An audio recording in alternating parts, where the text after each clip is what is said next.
شب اسرا کے دولہا پہ دائم درود، شب اسرا کے دولہا پہ دائم درود، نوشۂ بزم جنت پہ لاکھوں سلام، جن کے ماتھے شفاعت کا صحرا رہا، اس جبین سعادت پہ لاکھوں سلام۔ دوستان محترم، آج کا یہ سنی اجتماع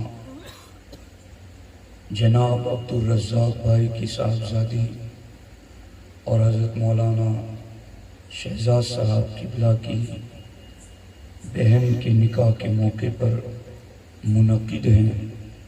اللہ کریم کی بارگاہ میں دعا ہے، اللہ جل مجدہ الکریم ہونے والے رشتے میں خوب برکتیں عطا فرمائے۔ دوستان محترم، میری آواز سے آپ کو اندازہ ہے کہ وہ کافی مخدوش ہیں۔ میں کوشش کروں گا کہ چند ضروری دین کی باتیں آپ کو سمجھا سکوں۔ دوستان محترم، 20-25 سال پہلے کا زمانہ ہم پیچھے چلے جائیں تو ہمیں بڑوں کا لحاظ، ان کی قدر چھوٹوں میں آج کے مقابل بہت زیادہ نظر آتی تھی۔ عورتوں میں، بچیوں میں حیا اور پردہ آج کے مقابل میں 20-25 سال پہلے بہت زیادہ نظر آتا تھا۔ کوئی نوجوان کسی بڑے کے سامنے بیڑی سگاریٹ ہاتھ میں نہ لیتا، کسی بڑے کے سامنے کبھی تمباکو نہ کھاتا۔ عورتیں اگر گھر کا کوئی بڑا گزرتی تو چہرے پہ پردہ ڈال لیتی، لیکن آج وہ ساری باتیں آپ کو تقریباً ختم ہوتی نظر آ رہی ہوگی۔ میں نے اس پر بہت غور و فکر کیا کہ آخر اس کا ریزن کیا ہے۔ قرآن میں بھی میں نے اس چیز کو ڈھونڈا اور حالات زمانہ کو بھی میں نے اس حوالے سے سمجھنے کی کوشش کی۔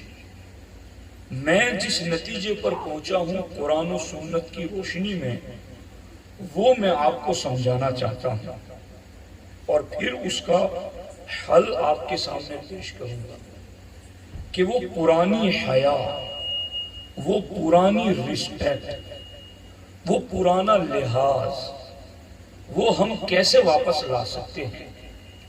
وہ کون سی چیزیں ہماری قوم میں آ گئی جس سے یہ اچھائیاں چلی گئی۔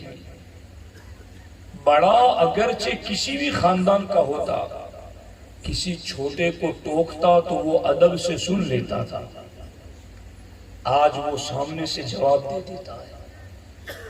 آج بڑا کسی کو روکتے اور ٹوکتے ہوئے جھجک محسوس کرتا ہے کہ اس کو ٹوکنے پر کہیں اس کا باپ مجھ سے دشمنی نہ کر لے، اور کہیں یہ چھوٹا ہو کر کے میرے سامنے بدزبانی نہ کر جائے۔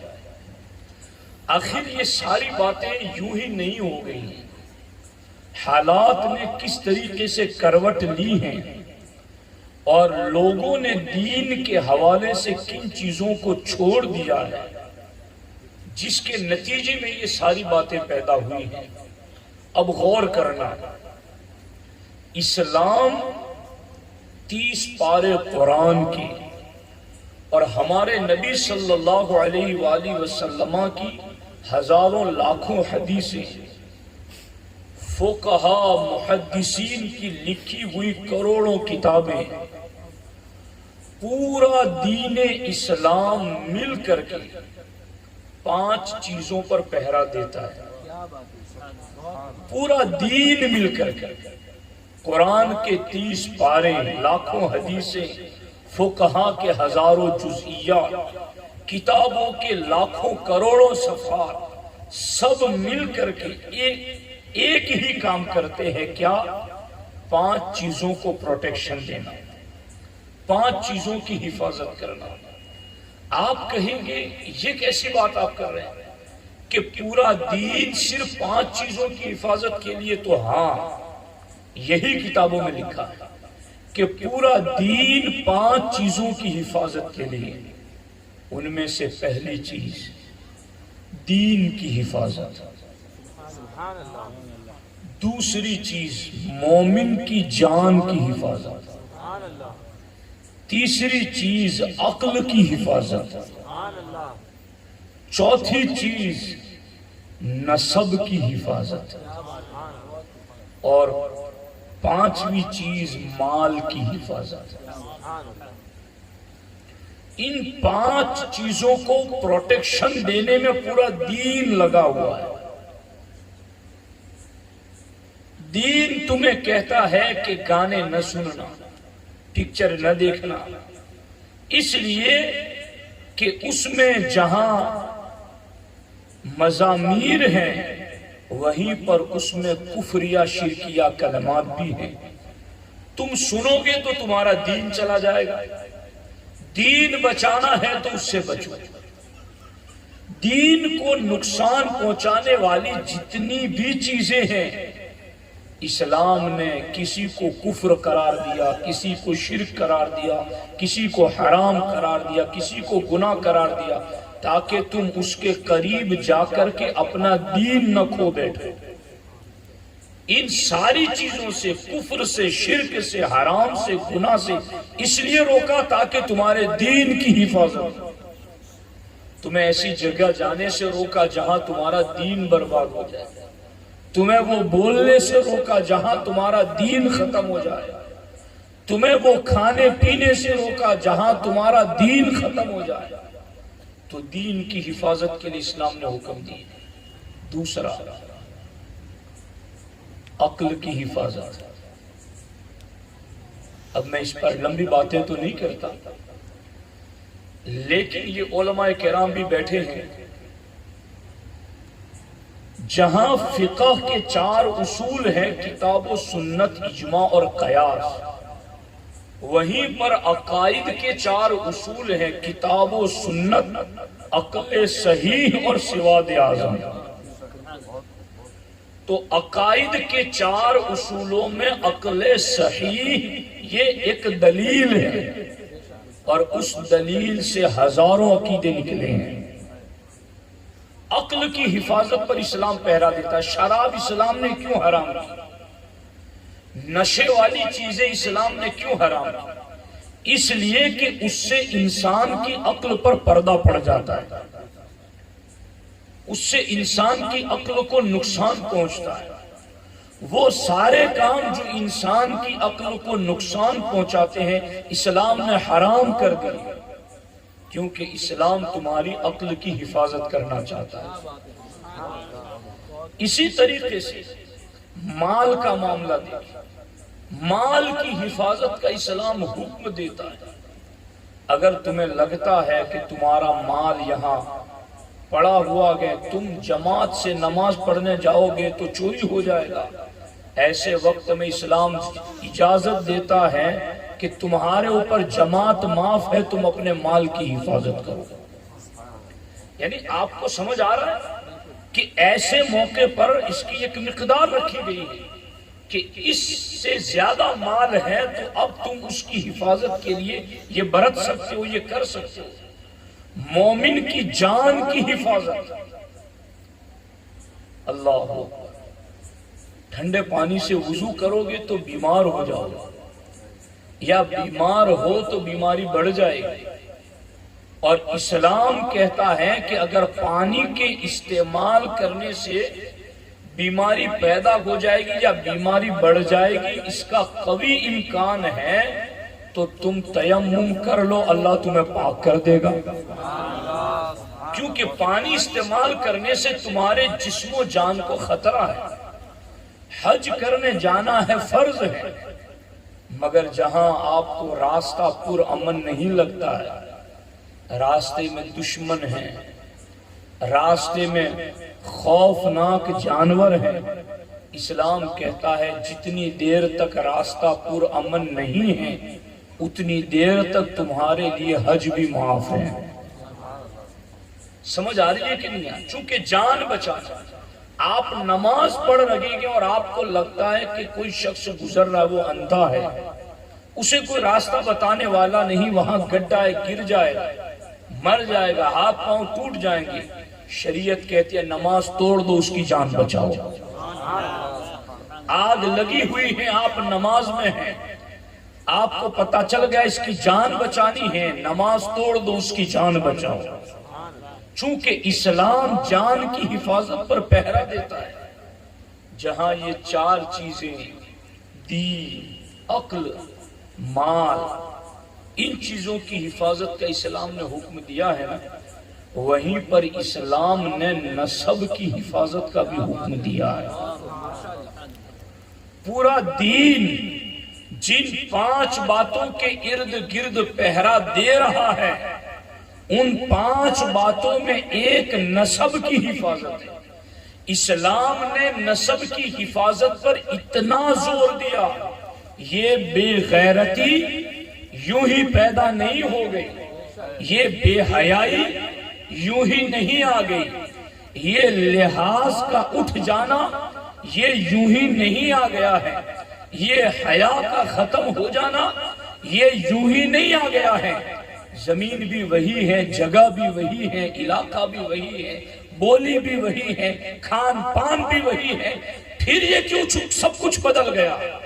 اس لیے کہ اسلام نے نسب کی حفاظت کے جو اصول عطا کیے تھے، میں یہ اپنی کھلی آنکھوں سے دیکھ رہا ہوں کہ ان اصولوں کی پاسداری میں مسلمان دن بدن کمزور ہوتے جا رہے ہیں۔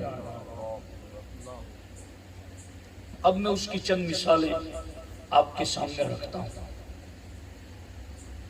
کہ ایسا کیوں ہے۔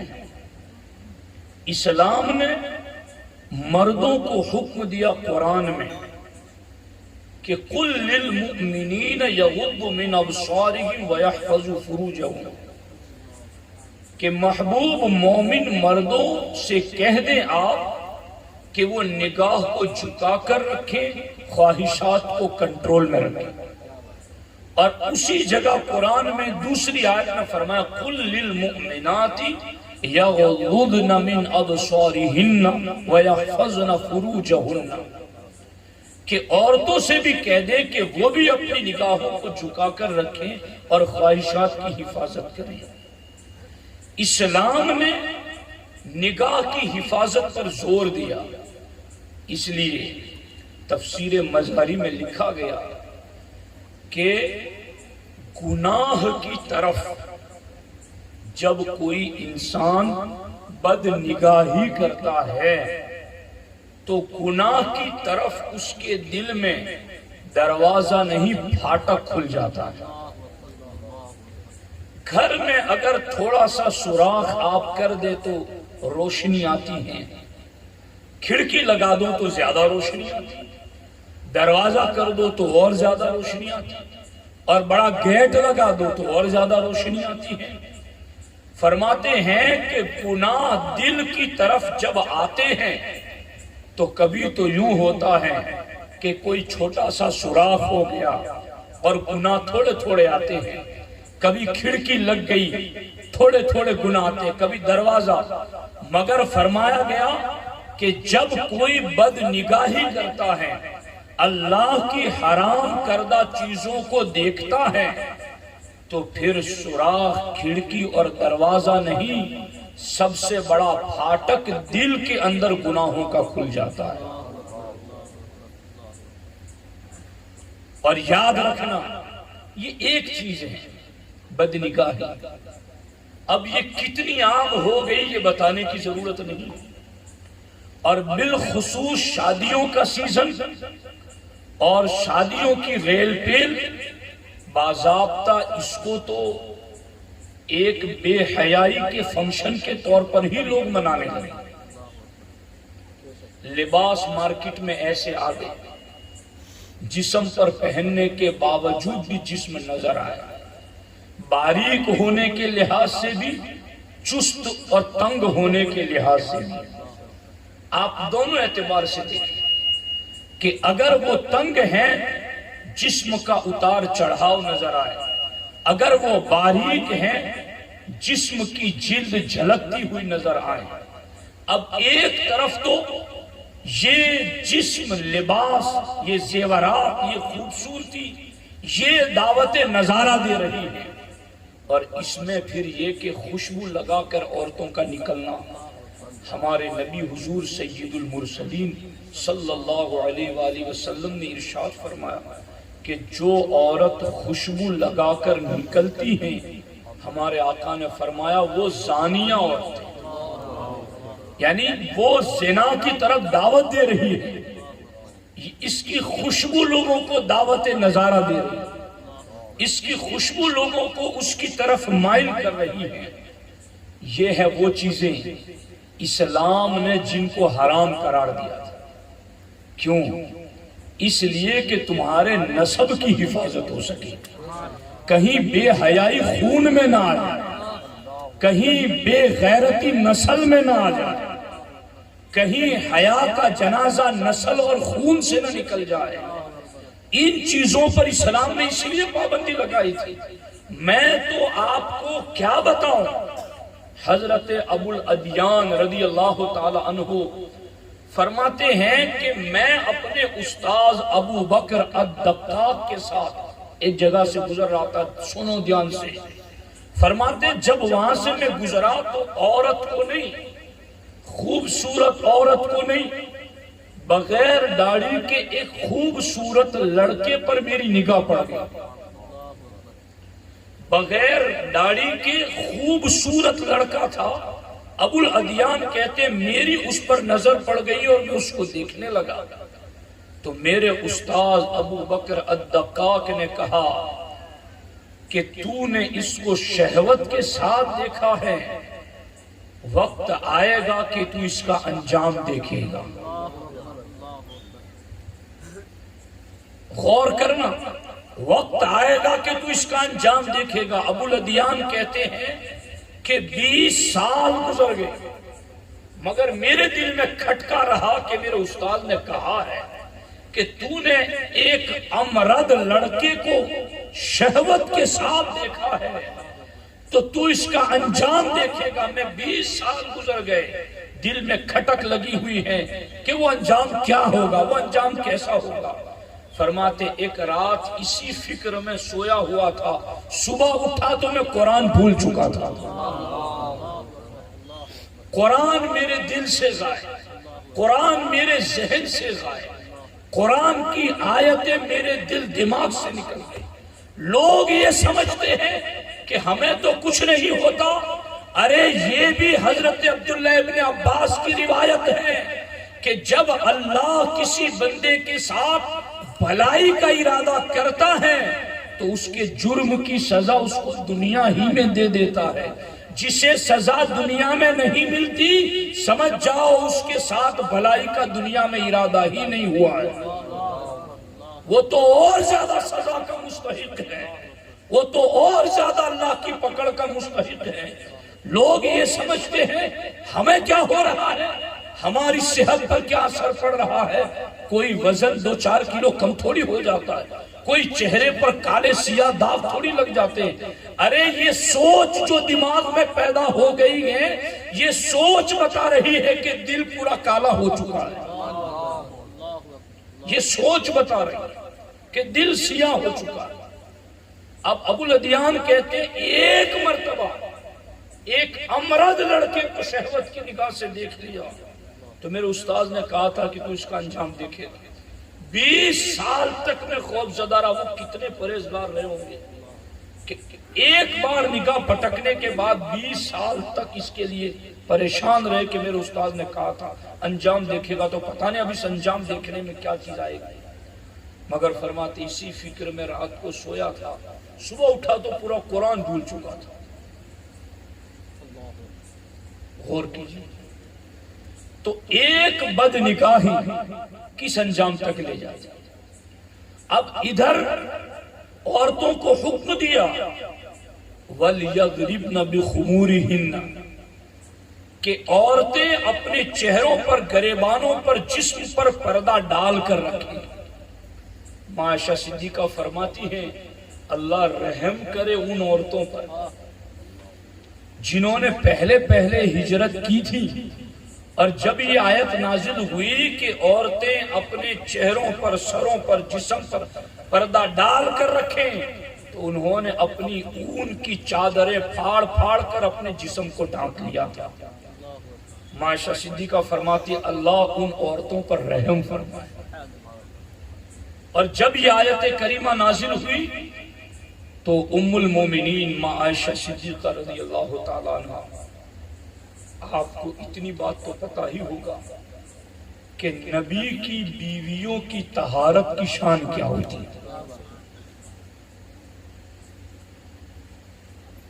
ہے توجہ آپ لوگ۔ حضور صدر الشریعہ بہار شریعت میں لکھتے ہیں کہ نبی کی، چونکہ یہ خواب میں جو نائٹ فالٹ ہو جاتا ہے، بدخوابی ہو جاتی ہے مرد یا عورت کو، وہ شیطان کے وسوسوں کی وجہ سے ہوتا ہے۔ حضور صدر الشریعہ بہار شریعت میں لکھتے ہیں کہ نبی کی بیویوں کے خواب میں بھی شیطان نہیں آتا۔ نبی کی بیویوں کے خواب کی بھی اللہ حفاظت فرماتا ہے۔ ایک حدیث پاک لکھ کر کے اس کے نیچے فائدے کے طور پر صدر الشریعہ نے لکھا، اللہ حضرت ام سلمہ ہمارے نبی کی پاک بیوی سرکار کے پاس بیٹھی تھی، اور حضرت ام سلیم آئی اور انہوں نے حضور سے مسئلہ پوچھا کہ حضور عورت خواب میں بدخوابی اس کو ہو جائے تو اس کا کیا حکم ہے؟ تو حضرت ام سلمہ نے اس کے پوچھنے پر چہرہ ڈھانپ لیا شرم کی وجہ سے۔ تو ام سلمہ کوئی نابالغ بچی تو نہیں تھی، ان کا دوسری مرتبہ حضور سے نکاح ہوا تھا۔ حضور سے انہوں نے پوچھا کہ کیا حضور عورتوں کو بھی ایسے خواب آتے ہیں؟ تو حضور صدر الشریعہ نے لکھا کہ یہ نبی کی پاک بیوی ایسا کیوں پوچھ رہی ہے؟ صدر الشریعہ نے تو یہاں تک لکھا کہ نبی کی بیوی نبی کے نکاح میں آنے سے پہلے بھی اللہ ان کے خوابوں میں شیطان کو جانے نہیں دیتا۔ نبی کے نکاح میں آنے کے بعد کی بات تو بہت دور ہے جی، ان رافضیوں کا ہم کیا کریں جو ماں عائشہ صدیقہ پر تہمتیں لگاتے پھرتے ہیں جی۔ اللہ اکبر، تو کتنی پاک بیویاں، آیت اتری نا قرآن میں کہ اے نبی کے گھر والوں اللہ تمہیں پاک کرنا چاہتا ہے، اس کی سب سے پہلی اولین مخاطب نبی کی بیویاں ہیں۔ اللہ نے ان کے حق میں فرمایا، پنجتن پاک کے حق میں فرمایا کہ اللہ تمہیں پاک کرنا چاہتا ہے، ایسی پاک بیویاں۔ جب آیت نازل ہوئی نا وَلْيَضْرِبْنَ بِخُمُرِهِنَّ کہ عورتیں اپنے جسموں پر پردہ ڈال کر کے رکھیں، جب یہ آیت نازل ہوئی تو ماں عائشہ صدیقہ کے رضائی چچا حضرت افلاح رضی اللہ تعالیٰ انہوں نے ماں عائشہ کی خدمت میں آنے کی اجازت مانگی کہ ماں عائشہ میں تمہارے پاس آنا چاہتا ہوں۔ اس وقت ماں عائشہ صدیقہ نے کیا کہا، میں آج اپنی ماں بہنوں کو بہت ادب کے ساتھ یہ بات سنانا چاہتا ہوں۔ ماں عائشہ صدیقہ رضی اللہ تعالی عنہا نے کہا میں اس وقت تک تمہیں اجازت نہیں دے سکتی جب تک کہ اللہ کے رسول صلی اللہ علیہ وسلم سے میں اجازت نہ لے لوں۔ جب تک وہ اجازت نہیں دیتے میں تمہیں اپنے قریب پاس آنے کی اجازت نہیں دیتی، کیونکہ اب آیت نازل ہو گئی ہے کہ عورتیں اپنے جسموں پر پردہ ڈال کے رکھیں۔ پھر سرکار تشریف لائے، سرکار سے پوچھا انہوں نے، تو اللہ کے رسول علیہ السلام نے ارشاد فرمایا افلاح کو اجازت دے دو کیونکہ وہ تمہارے رضائی چچا ہیں۔ کیا آج عورتیں حضور سے نہیں پوچھ سکتی؟ سنیوں ہی کا تو عقیدہ ہے کہ نبی حیات ہے، اور کلمہ پڑھنے والوں میں کس کا یہ عقیدہ؟ سنی ہی تو حیات النبی کا عقیدہ مانتا ہے. تو پھر ماں عائشہ صدیقہ نے کل یہ کہا تھا کہ مجھ سے بات کرنا چاہتے ہو تو رکو، اجازت نہیں ہے جب تک اللہ کے رسول اجازت نہ دیں گے.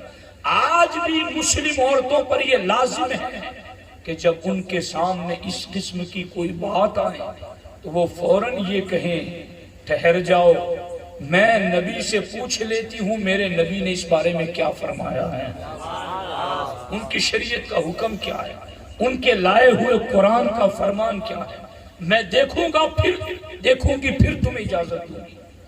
یہ ہے معاشہ صدیقہ کا. اب دیکھنا ہمیں. اور سرکار نے فرمایا خذو شطر دینکم من حمیرہ. سرکار نے فرمایا اپنے دین کا بڑا حصہ حمیرہ سے سیکھ لینا. سرکار معاشہ صدیقہ کو حمیرہ کہہ کر کے پکارتے تھے. حمیرہ سے سیکھ لینا اپنے دین کا حصہ. یہ دین کا حصہ حمیرہ سے سیکھ لو. یہ حصہ یہ حصہ ہے حمیرہ سے سیکھ لو، معاشہ صدیقہ سے سیکھ لو. کہ کوئی تم سے کلام کرنا چاہے تم کہو کہ ذرا نبی کی شریعت پوچھ کر کے آؤ، میرے نبی نے کیا بتایا ہے وہ بتائے. تو اب میں اپنے اصل موضوع کی طرف آپ کو سمجھانا چاہتا ہوں. ایک طرف مردوں کو حکم دیا کہ تم نے نگاہ جھکا کر رکھنی ہے، عورتوں کو بھی حکم دیا تم نے نگاہ جھکا کر رکھنی ہے. دونوں کو حکم دیا خواہشات کو کنٹرول میں رکھنا ہے. عورتوں کو حکم دیا تم نے خوشبو لگا کر باہر نہیں نکلنا، کہیں لوگوں کی نظر تم پر نہ پڑ جائے. تمہیں باریک لباس نہیں پہننا جس سے تمہارے جسم کی جلد جھلکتی نظر آئے. تمہیں تنگ اور چست لباس نہیں پہننا جس سے کسی مریض کا دل للچائے تمہاری طرف. ان ساری باتوں میں عورتوں کو روکا. بلکہ میں آپ کو کیا بتاؤں، یہ پاک باز نبی کی بیویاں جن کو کہتے ہی ہیں ازواج مطہرات. مطہرات ہے، دھیان آپ مطہرات. مطہرات کا معنی ہی ہے پاک صاف. پاک صاف، پاکیزہ ہی پاکیزہ. مگر ان کو بھی جب کلام کرنا ہوتا تو حکم دیا گیا من وراء الحجاب، من وراء الحجاب. حالانکہ وہ مومنوں کی ماں ہے، پھر بھی ان کے لیے حکم دیا گیا کہ جب ازواج مطہرات سے مسئلہ پوچھنا ہو، کوئی بات کرنی ہو، تو قرآن میں حکم آیا کہ نبی کی بیویوں سے بات کرنا چاہو تو پردے کے پیچھے سے بات کرو. سمجھ آ رہی ہے نہیں آ رہی ہے بات؟ اور نبی کی بیویوں کو کیا کہا؟ اللہ اکبر، اللہ اکبر. ان سے کہا گیا کہ اللہ رب العزت نے ارشاد فرمایا وَقَرْنَ فِي بُيُوتِكُنَّ وَلَا تَبَرَّجْنَ تَبَرُّجَ الْجَاهِلِيَّةِ الْأُولَىٰ وَأَقِمْنَ الصَّلَاةَ وَآتِينَ الزَّكَاةَ وَأَطِعْنَ اللَّهَ وَرَسُولَهُ. یہ ساری آیتیں نبی کی بیویوں کے حوالے سے. فَيَطْمَعَ الَّذِي فِي قَلْبِهِ مَرَضٌ. ادھر کہا گیا کہ پردہ ڈال کے مسئلہ بھی پوچھنا ہے تو پردے کے پیچھے سے پوچھو، اور ادھر نبی کی بیویوں سے کیا کہا کہ مسئلہ پوچھنے آئے تو تمہاری بات میں نسوانیت پن نہ ہو بلکہ تمہاری بات میں کڑک لہجہ ہو، اس لیے کہ کہیں تمہاری جھولدار آواز سے کسی دل کے بیمار شخص کے دل میں مرض پیدا نہ ہو. یہ ساری احتیاطیں، پردہ ڈالو. اب جن کو قرآن کہتا ہے کہ یہ پاک ہے، مطہرات ہے، جن صحابہ کو قرآن کہتا ہے وَيُزَكِّيهِمْ، میرے محبوب نے قرآن پڑھ پڑھ کر کے ان صحابہ میں سے ہر ایک کے دلوں کو پاک کر دیا ہے. پوچھنے والے بھی مزکا مصفا دل والے، جن سے پوچھا جا رہا ہے وہ بھی مطہرات، دونوں کے طاہر اور مطہر ہونے پر قرآن کے دلائل، قرآن کی آیتیں، ایک نہیں کئی آیتیں، مگر ان کو بھی کہا گیا کہ بات کرو تو پردہ لگا کر، اور ازواج مطہرات سے کہا بات کرو مسئلہ بھی بتاؤ، تو ایسے نہیں کہ کوئی دل کا مریض للچائے کڑک آواز میں انداز بدل کے مسئلہ بتاؤ، اس لیے کہ اسلام نے سارا زور دیا ہے نسب کی حفاظت پر، یہ سارے پہرے لگا دیے ہیں اسلام نے ان چیز کے اوپر۔ اب غور کیجئے یہاں پر کہ ادھر عورتوں کو یہ پابند کیا گیا، ادھر مردوں کو یوں پابند کیا گیا، اور پھر کہا گیا کہ اگر کسی نے زنا کیا تو غیر شادی شدہ ہے تو اس کو 100 کوڑے لگائے جائے، الزانیۃ والزانی فاجلدوا کل واحد منہما 100 جلدہ، زانی اور زانیہ کو 100 کوڑے لگاؤ۔ کوئی یہ سمجھے کہ آج تو اسلامی حکومت ہے نہیں تو کون 100 کوڑے لگائے گا؟ تو امام ذہبی کتاب الکبائر میں لکھتے ہیں کہ جسے آج کوڑے نہ لگائے گئے اسے قیامت کے دن جہنم کی آگ کے کوڑے لگائے جائیں گے۔ کتنی سخت بات ہے۔ اور اگر کوئی شادی شدہ زنا کرتا ہے، اسلام کا قانون ہے اسے سنگ سار کر دو، کھڑا کر کے اتنے پتھر مارو کہ اس کی جان نکل جائے۔ ہندوستان میں پھانسی کی سزا لاسٹ اسٹیج پر جا کر دی جاتی ہے، اتنا بڑا گناہ کیا تو اب اس کو پھانسی کی سزا دی جائے۔ اسلام نے زنا کو کتنا بڑا سمجھا ہے گناہ، محسوس کرو۔ آج تو زنا کے لائسنس جاری کیے جاتے ہیں جی، کہ یہ ہے تو کوئی مسئلہ نہیں، لیونگ پارٹنرشپ میں ہو تو کوئی مسئلہ نہیں، تم یہ ہو وہ ہو تو کوئی مسئلہ نہیں۔ تو یہ تو جانتے ہی نہیں ہیں کہ یہ زنا کی نحوستوں میں ایک بے غیرت نسل جنم لیتی ہے، ایک بے حیا قوم پیدا ہوتی ہے، ایک گناہوں کو دعوت دینے والی قوم اور نسل پیدا ہو جاتی ہے۔ اسلام نے کہا کہ یہ دنیا والے ہیں جو اتنے بڑے جرم پر قتل کی سزا دیتے ہیں، اسلام نے کہا شادی شدہ ہے پھر بھی زنا کر رہا ہے، اس کو سنسار کر دو۔ اس لیے یہ سزا کیوں رکھی گئی؟ سزائیں لوگوں کو مار دینے کے لیے نہیں ہوتی، گناہ کو روکنے کے لیے ہوتی۔ وَلَكُمْ فِي الْقِصَاصِ حَیَاتٌ، اس کی بلاغت پڑھیے، قرآن میں کیا کہا؟ وَلَكُمْ فِي الْقِصَاصِ حَیَاتٌ، کہ جان لینے میں حیات ہے۔ جان لینے میں حیات کہاں سے؟ وَلَكُمْ فِي الْقِصَاصِ حَیَاتٌ، بدلے میں جان لے لو تو اس میں حیات ہے۔ اس کا مطلب یہ ہے کہ ایک کی جان لوگے اور پوری انسانیت کی جان بچاؤ گے۔ کسی کو پھانسی کی سزا دی جاتی ہے تو اس لیے تھوڑی دی جاتی ہے کہ یہ فلاں کی اولاد، فلاں نسل، ان کی نسل مٹانے کے لیے نہیں، نسل مٹانے کے لیے نہیں، جو جرم کر کے آیا ہے اس جرم کو مٹانے کے لیے۔ اسلام نے زانی کی اتنی کڑی سزا اس لیے رکھی ہے کہ نسب کی حفاظت ہو سکے۔ اور آگے میں آپ کو بتاؤں، یہ تو زنا والے معاملات، اگر کسی نے ان الذین یرمون المحصنات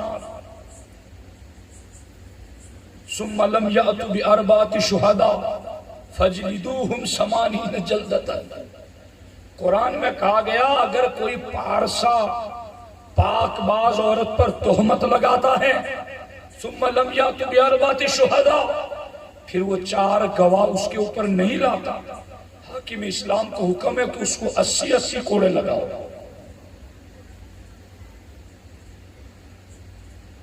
اب تو لوگوں پر آسان ہے نا، میں نے کہہ دیا چل یار مجھ سے بھول ہو گئی. لوگوں نے کہا یار اس نے معافی مانگ لی, بات ختم ہو گئی. جی یہ بات اسلام شریعت نظام نصاب نافذ ہوتا تو یہ نہ چھوڑے جاتے. کیوں؟ اس لیے کہ یہ صرف زبان سے دو بول نہیں بولتا, یہ پورے نسب پر الزام لگا رہا ہے, یہ پوری نسل پر الزام لگا رہا ہے, اس کو 80 کوڑے لگا تاکہ کوئی آگے اس طریقے سے کسی پاک باز پر تہمت نہ لگا.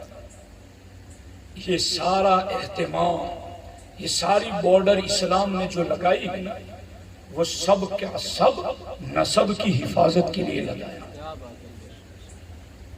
دوستان محترم, اس لیے اب اس سائٹ میں اور میں آگے جاؤں گا تو وقت زیادہ لگے گا.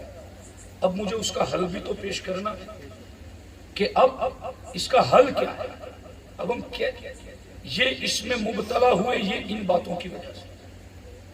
اب ان باتوں میں جو ہم مبتلا ہوئے ہیں نا, اس کی ایک وجہ جو میں کبھی سمجھتا ہوں میرے ذہن و دماغ میں, رات دن میں اسی غور و فکر میں رہتا ہوں کہ یہ ہے تو اس کی حکمت کیا ہے, اس کے اسباب کیا بنے, اس کے نتائج کیا ہیں, اس کے اثرات کیا ہیں. میں نے اس پر دیکھا کہ پہلے لوگ یہ لحاظ رکھنے میں, رسپیکٹ کرنے میں, پردہ اور حیا میں زیادہ تھا, آج کم. اس کی یہ وجہ میں نے ذکر کر دی, مگر یہ وجہیں جو پیدا ہوئی ہیں اس کے پیچھے کیا ہے. تو میں نے غور کیا کہ پہلے معاملات ایسے تھے کہ عورتیں ان کو چولہا جلانے کے لیے لکڑیاں لانی پڑتی تھی, پھر وہ لکڑیاں جلاتی, کبھی بجھ جاتی تو پھونک لگاتا, کبھی لکڑیاں گیلی ہوتی تو جلدی جلتی نہیں تھی, کبھی لکڑیاں ملتی بھی نہیں تھی. کھانا بنانے کے اندر کوئی مکسچر مشین نہیں تھا, اس کو ہاتھ سے کاٹنا, اور مسالے پیسنے کا مشین نہیں تھا, ہاتھ سے خود پہلے بنا. تو وہ کھانا بناتی, اس کے بعد کپڑے دھلنے کے لیے کوئی واشنگ مشین نہیں تھی, ہاتھ سے دھلنا. اور اس وقت ایسا بھی نہیں تھا کہ لوگ 4 بھائی ہیں تو چاروں الگ الگ رہتے ہیں, بلکہ چاروں ایک ہی میں رہتے, سب کے کپڑے ایک ہی کو دھلنے ہوتے. پھر حالات یوں ہوتے کہ کپڑے بھی خود دھلنے ہیں, پریس بھی خود کرنا ہے, کھانے کے لیے چولہا جلانے کے لیے لکڑیاں لانا, جلانا, پھونکنا, سالن تیار کرنا, سبزی کاٹنا اور مسالہ اس کو کوٹنا, یہ سارا کام انہیں خود کرنا ہوتا تھا. تو کھانا پکانے میں, کپڑے دھلنے میں, برتن مانجنے میں اور بچوں کو کھلانے پلانے, پالنے پوسنے ہی میں عورت کا پورا دن نکل جاتا تھا. اب کیا ہو گیا, اب سبزی کاٹنے کے سارے مشین آ گئی, فٹ فٹ 2 منٹ میں مشین میں سبزی کٹ گئی. مسالہ پیسنے کے مشین آ گئی, 2 منٹ میں مسالہ تیار. لکڑیاں لانے کی ضرورت نہیں, گیس ہے, فٹ سے جلایا, گرم تیل فوراً تیار, اور مسالہ تو 20 دن کا ایسے ہی پڑا ہوا رہتا ہے. تو یہ ساری چیزیں خود تیار. کپڑے دھلنے کے مشین میں ڈال دیے, چالو کر دیا, وہ دھلتے رہیں گے. برتن مانجنا تو کسی کام والے کو بول دیا, وہ برتن آ کے مانج جاتے. تو اب گھر کی عورتیں کرتی کیا ہیں, اب گھر کی عورتیں بیٹھ کے سیریل دیکھتی ہیں, اب گھر کی عورتیں بیٹھ کر پکچر دیکھتی ہیں, اب گھر کی عورتیں بیٹھ کر کے کامیڈی کے شوز دیکھ رہی ہیں. اب اس میں جو ریت رواج بتائے جاتے ہیں وہی اپنانے شروع کر دی. وہ تو بے غیرتی کرتے ہی ہیں ٹی ویوں میں آ کر, ان کا حیا سے کوئی رشتہ تھوڑی ہے. یہ تو ایمان والوں کو سرکار نے کہا کہ ایمان اور حیا دونوں ساتھ ساتھ رہتے ہیں. یہ ایمان والوں کا نصاب ہے, کفر کا نصاب نہیں ہے. وہ تو جسم دکھا کر کے پیسے کما رہے ہیں, وہ کپڑے باریک پہن کر کے تمہیں بے حیائی سکھا رہے ہیں. ایک مرد 4 عورتوں کے ساتھ، ایک عورت 4 مردوں کے ساتھ رابطہ کانٹیکٹ کیسے رکھے، میاں بیوی ایک دوسرے کو دھوکہ کیسے دے، وہ ساری پلاننگ وہاں سکھائی جاتی ہے۔ ساری بے غیرتی کے اڈے وہیں پر رکھے ہوئے ہیں، اور وہیں سے یہ ساری بے غیرتی مسلم قوم کے اندر آ گئی ہے، اور ان کا مشن ہے، یاد رکھنا، یہ تمہیں خبر نہیں، ان سیریل والوں کا مشن ہے۔ جب انہوں نے سیریلوں کو شروع کیا تھا تو انٹرویو میں کہا تھا ہمارا مشن ہے کہ ہم گھر گھر کے اندر بھجن بجائیں گے، ہر گھر کے اندر آرتی اتاریں گے، ہر گھر کے اندر کفر اور شرک کو پہنچائیں گے۔ ہماری قوم دانستہ اور غیر دانستہ اس بے حیائی اور بے ایمانی کے چنگل میں پھنس چکی ہے۔ تو یہ ساری بے غیرتی وہاں سے آئی، اور ان کو اپنا لینے کی وجہ سے اثر آپ کیا دیکھ رہے ہیں؟ بزرگ شخص جا رہا مگر نوجوان پاؤں پہ پاؤں چڑھا کے پسٹول پی رہا ہے۔ بلکہ کبھی کبھی تو یوں بھی دیکھنے کو آتا ہے کہ بیٹا باپ سے مانگتا ہے ذرا تمباکو لا۔ اب مجھے بولتے ہوئے حیا تعجب ہوتا ہے، یہ سب کچھ ایسے نہیں ہے۔ اب سب میری زبان حیا خاموش ہے، میں کس بات پر جا کر آپ کو ذکر کروں؟ حدیث پاک میں یہاں تک حکم ہے کہ آدمی اپنی بیوی کے قریب ہو، اس وقت شریعت نے اس پر بھی پابندی لگائی ہے کہ وہ اس وقت کسی اور عورت کا خیال تک دماغ میں نہ آئے۔ سمجھ آ رہی؟ اس سے بھی بے غیرت نسل جنم لیتی، اس سے بھی حیا کا جنازہ نکل جاتا۔ تو اسلام نے جہاں دین، عقل، مال، نسب ان کی حفاظت پر پہرے کا حکم دیا، اس میں نسب ایک اہم ترین چیز ہے کہ نسب کی حفاظت۔ اب میں آپ کو مشورہ دوں گا تو ہو سکتا ہے کل عورتیں مجھ پر برس پڑیں اور مجھے کیا سے کیا نوازا جائے، دعا کی جگہ بد دعا سے، لیکن میرا اپنا ذاتی ماننا یہ ہے کہ عورتوں کو اور نوجوانوں کو مصروف اور بیزی کر دیا جائے تاکہ گناہ سے بچ جائے، بس ہمارا کوئی مقصد۔ ہر ماں چاہے وہ گنہگار ہی کیوں نہ ہو، ہر باپ چاہے وہ گنہگار ہی کیوں نہ ہو، مگر اولاد کے حوالے سے اتنی سوچ تو آج بھی ہم میں ہے کہ ہماری اولاد نیک ہو۔ یہ سوچ ہر ایک میں ہے، میری اولاد آگے جا کے مجھے گالی نہ دے، مجھے لعن طعن نہ کرے، یہ ہر ماں بھی سوچتی ہے، ہر باپ بھی سوچتا ہے۔ تو اس کے لیے نسب کی حفاظت ضروری ہے، نسب کی حفاظت کے لیے نگاہ کی حفاظت ضروری ہے، نگاہ کی حفاظت کے ساتھ ساتھ ان سارے اسباب سے بھی بچنا ضروری ہے جو اس راہ پر ہمیں ڈالنے والے ہیں۔ قرآن نے یہ نہیں کہا کہ زنا نہ کرو، بلکہ قرآن نے کہا وَلَا تَقْرَبُوا الزِّنَا، زنا کے قریب بھی نہ جاؤ، قریب بھی نہ جاؤ۔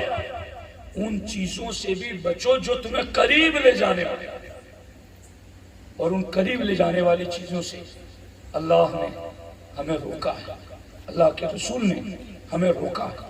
میں آپ کو بتاؤں، 2 حدیثیں بتا رہا ہوں پھر بات ختم، بس سن لو۔ ہمارے آقا علیہ السلام نے فرمایا کہ کسی شخص کے سر میں لوہے کی کیل کھوپ دی جائے، یعنی ایک ہے پاؤں میں کوئی کھوپ دے، ہاتھ میں کھوپ دے، نقصان اس سے بھی ہوتا ہے مگر اتنا نہیں جتنا سر میں کھوپ دینی سے۔ کیا فرمایا؟ تم میں سے کسی شخص کے سر میں لوہے کی کیل ٹھونک دی جائے، یہ اس سے بہتر ہے کہ تمہارا جسم شہوت کے ساتھ کسی اجنبی عورت کے جسم سے چھو جائے۔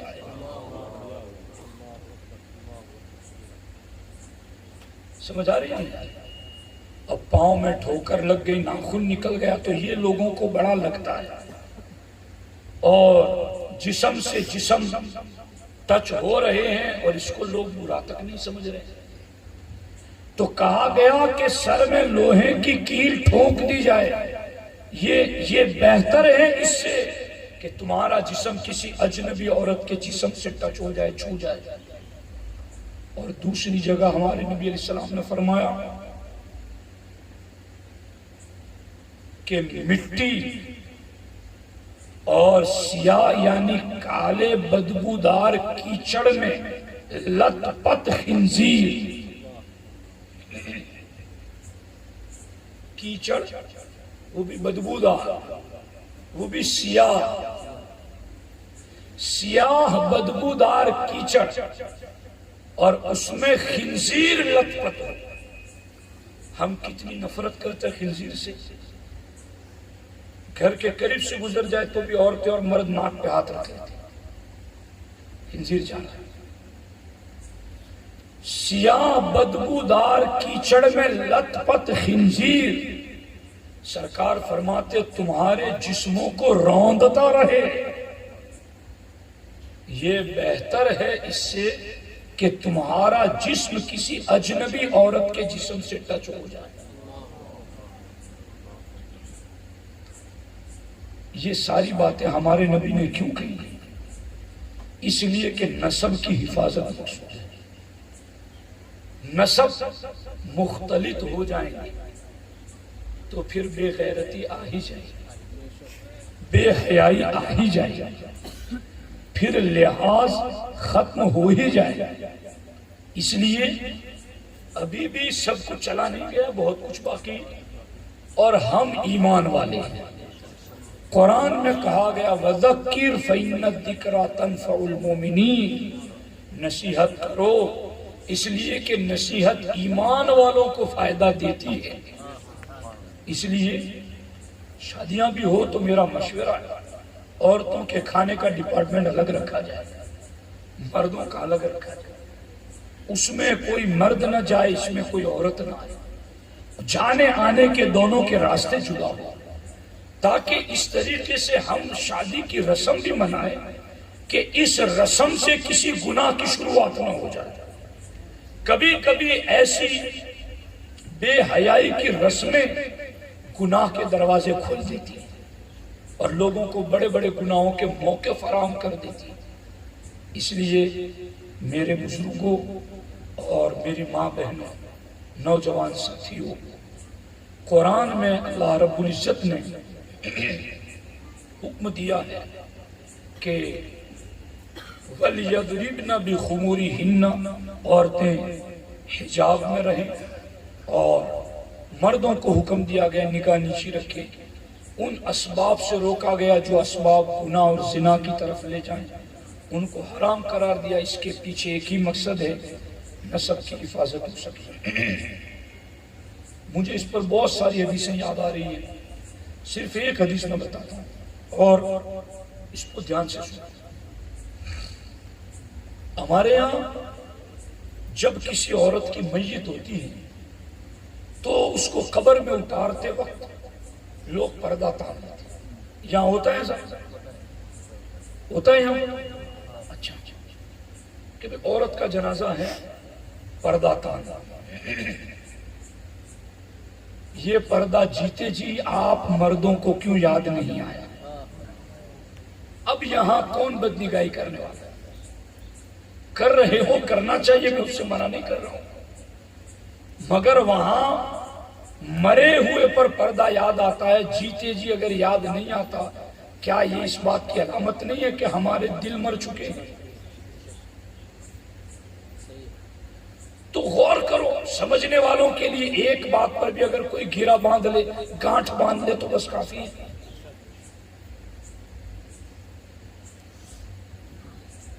اور مرد ناداں بن کر کے بیٹھے ہو تو کلام اس کے اوپر بے اثر ہے. اب وہاں اتنا پردے کا اہتمام، جیتے جی پردے کا کوئی اہتمام نہیں. خاتون جنت سیدہ فاطمہ الزہرا حضور کے وصال کے بعد کبھی نہیں مسکرائی، ایک مرتبہ مسکرائی. ایک مرتبہ خاتون جنت سیدۃ النساء اہل الجنہ حسنین کی ماں علی کی بیوی پاک نبی کی پاک بیٹی حضور کے وصال کے بعد کبھی نہیں مسکرائی، صرف ایک مرتبہ۔ کب جانتے ہو؟ انہیں ہمیشہ اس بات کی فکر رہتی تھی کہ مجھے جیتے جی تو کسی غیر مرد نے نہیں دیکھا، مگر وہاں جنازے کس طرح اٹھتے تھے جیسے آج ہمارے یہاں کہ ایک تختہ ہوتا ہے، اس کے اگل بگل میں بھی پائپیں لگی ہوتی ہے، ویسے نہیں ہوتی تھی، سیدھا تختہ ہوتا تھا جیسا آج ہندوؤں کی ارتھی اٹھتی ہے، دیکھی ہوگی، ہندو کو لکڑے پر لٹا کر کے باندھ دیتے ہیں جس سے وہ کتنا موٹا چوڑا لمبا نظر آتا ہے۔ ایسا ہوتا تھا اس دور میں کہ جنازہ اٹھتا تھا تو اس کو یوں لکڑی پر رکھ کر کے لے جاتا۔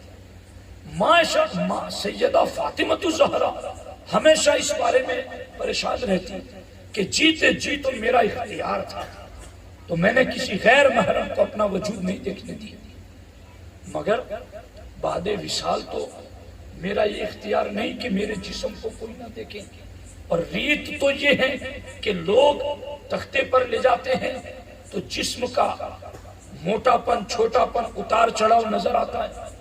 پریشان تھی، آپ نے اسماء بنت امیس سے کہا کہ میں اس بارے میں پریشان ہوں۔ انہوں نے کہا کہ ہم نے حبشہ میں لوگوں کے جنازے دیکھے اور وہ جنازے اس اسٹائل کے کہ اس میں جسم نظر نہیں آتا، کہا پھر تو وہ تم مجھے دکھاؤ وہ کیسا ہوتا ہے۔ تو حضرت اسماء بنت امیس وہ جنازہ بنا کر آئے جس میں تختہ تھا اور اگل بگل سائٹ میں بھی لکڑیاں لگی ہوئی تھی کہ جس کے اندر انسانی جسم ہو تو باہر والوں کو پتہ نہ چلے۔ جب یہ لا کر کے خاتون جنت کو دکھایا تو خاتون جنت حضور کے وصال کے بعد صرف ایک مرتبہ اس جنازے کو دیکھ کر مسکرائی کہ چلو بعد وصال بھی میرے پردے کا انتظام ہو گیا۔ نعرہ تکبیر، نعرہ رسالت، خاتون جنت، کہ بعد وصال بھی میرے پردے کا انتظام ہو گیا۔ یہ ہے تو دوستان محترم، ہم کسی پر کوئی تان مقصود نہیں ہے، ہم آپ کے ہیں، آپ ہمارے ہیں، ہم سب حضور کے غلام ہیں، حضور کے امتی ہیں۔ میں حضور کا امتی اس لیے آپ نے مجھے بلایا، آپ حضور کے امتی اس لیے میں آپ کو حضور کا فرمان سنا رہا ہوں۔ ہم سب مرد عورت ہم سب کا فرض ہے ہم کسی کی مانے نہ مانے اللہ رسول کی ضرور مانیں، اس لیے ان باتوں پر عمل کریں، عورتیں بھی لحاظ رکھیں، مرد بھی لحاظ رکھیں، انشاءاللہ اللہ تعالی ہماری نسلوں کی اور ہمارے نسبوں کی اللہ حفاظت فرمائے گا۔